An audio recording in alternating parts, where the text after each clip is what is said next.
Princess Dracula, Book 1, Part 16. The young man blushed. The red spread all the way from his chest to the roots of his hair. He turned his back. "I'm sorry," he called over his shoulder. "I didn't know you were there. I heard the splash and thought it was a bear, and perhaps I could get some meat or the pelt, so I—" Well, it isn't a bear, it's me. Now go away. I will, he stumbled a few steps away. It's just, well, are you hurt? I'm fine, I'm having a bath. The young man started to turn back, then stopped. I saw your dress, and it had been ripped, and I wondered. She watched his back tense as he floundered for words, cringing with embarrassment. But he still saw me naked. She made her voice sharp. You wondered what? If you could take advantage? No! His ears were bright red now. I thought you might be cold and needed help. Well, I'm not and I don't, so go away. I will, but... He took a pair of steps forward, then stopped. With a quick move, he undid his belt and removed a green cloak from a hidden bag. Here, take it. You'll be warmer in it. I told you. His voice sped up with every word as if he needed to rush them all out before his throat closed. I will bring you some other things. You keep the cloak for now, and I'll return in a few days. He knelt and placed the cloak gently on the ground. There, I promise I won't peek. I'll go away. Ruxandra listened to his footsteps as he weaved through the brush. She waited a long time until there were only whispers of movement in the underbrush. She crept around the edge of the pond, her eyes wide and searching. There was no sign of him. She raised the cloak off the ground. It was wool, but not expensive wool like she had worn in the convent. It was homespun. This wool was rough and itchy, but it was clean and warm, and it would be something to keep between her and the ground at night. How is it green? Ruxandra hesitated a moment longer. Then she wrapped it around her body. To her surprise, the inside of the cloak had been lined with soft linen. It caressed her skin, keeping the wool from scratching her. She wrapped it tight around her body and for the first time in weeks, months, felt warm. It was not that the cold ever hurt her. Most nights she didn't mind it at all, but to be wrapped in warm, soft cloth was comforting, like the kitchen fire on a cold night in the convent.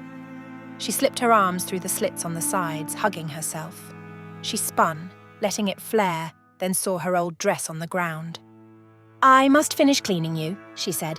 This cloak is so nice, but I'll have to give this back when he returns, so I'd better keep washing you. Reluctantly, she walked around the pond.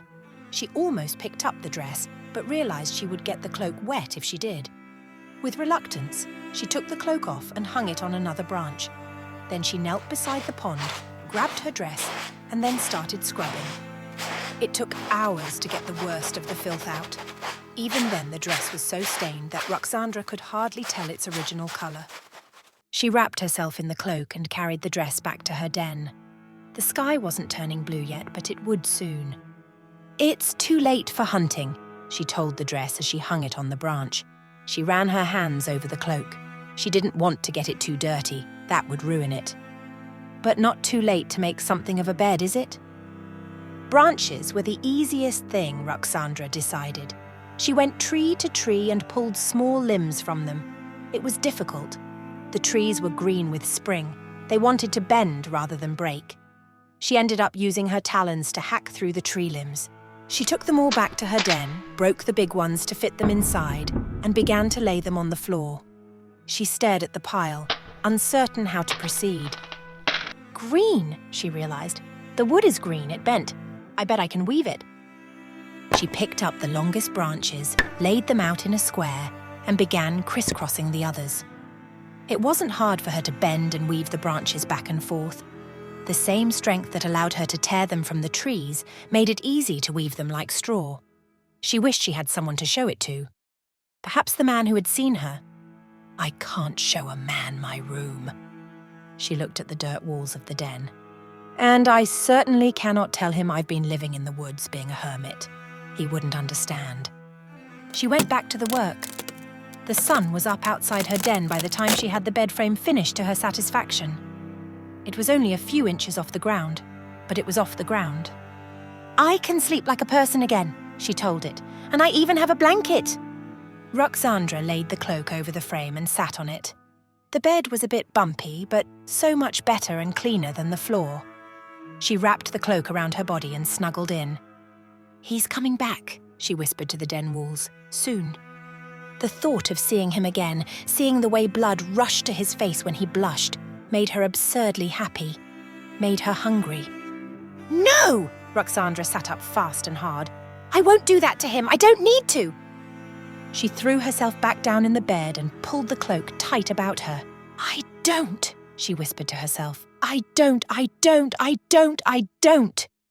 She began praying again, harder than she'd ever prayed before. The next night, she left the cloak in the cave. She almost put the dress on, but decided against that too. It wouldn't do to get it bloody again. Hunting naked was better. She would hunt until she was full, and then she would clean up at the pond. He said he would be gone a few days, so I can wash up at the pond and not be seen. She frowned. Perhaps I should bring the dress anyway and keep it close by in case he returns. She compromised by hanging the dress by the pond, then going hunting. She ended up eating squirrels that night.